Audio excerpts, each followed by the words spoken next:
Hello friends, నేను ఎప్పటి నుంచో కేరళ టూర్ వీడియోలు స్టార్ట్ చేయడం నుంచి ఒక విషయం చెప్పాలనుకుంటున్నా. అది లాస్ట్లో కట్ అయిపడతాను. ఇప్పుడు మాత్రం ఫస్ట్లోనే చెప్పేస్తాను. నా ఛానల్ని సబ్స్క్రైబ్ చేసుకోకుండా చూస్తున్న దొంగలందరూ సబ్స్క్రైబ్ చేసుకొని లైక్ కొట్టుకుంటా ఉన్న దొంగలందరూ లైక్ కొట్టండి. ఇదే ఖచ్చితంగా లైక్ కొట్టండి. దొంగల్లా చూసేసి వెళ్ళిపోతున్నారు లైక్ చేయకుండా, సబ్స్క్రైబ్ చేయకుండా.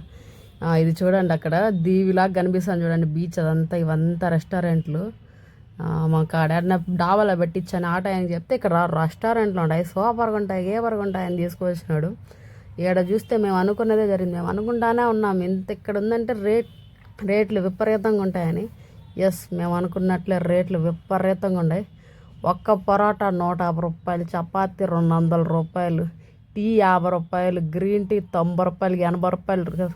కళ్ళు చెదిరిపోయి మైండ్ బ్లాక్ అయిపోయింది. ఈ పెరుగన్నం అయితే 250 రూపాయలు. అసలు ఈ ఫ్రైడ్ రైస్ లాగలేదు, సాంబార్ అన్నంలా ఉంది అసలు.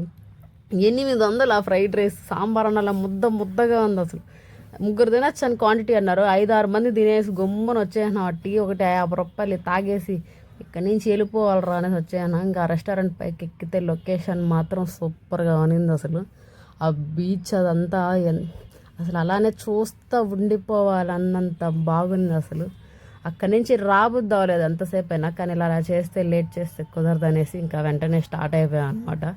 ఇంకా వేరే చాలా చాలా ప్లేసులకి వెళ్ళాలనేసి ఇంకా దారిలో వెళ్తామంటే సేమ్ పాండిచ్చేరిలో ఉన్నట్టు మ్యాంగ్లూర్ ఫారెస్ట్ లాగా, గృహలాగా, దీవిలాగా చెట్లు, ఆ చెట్లల్లో పాములు అన్నీ కనిపిస్తూ ఉన్నాయి అన్నమాట.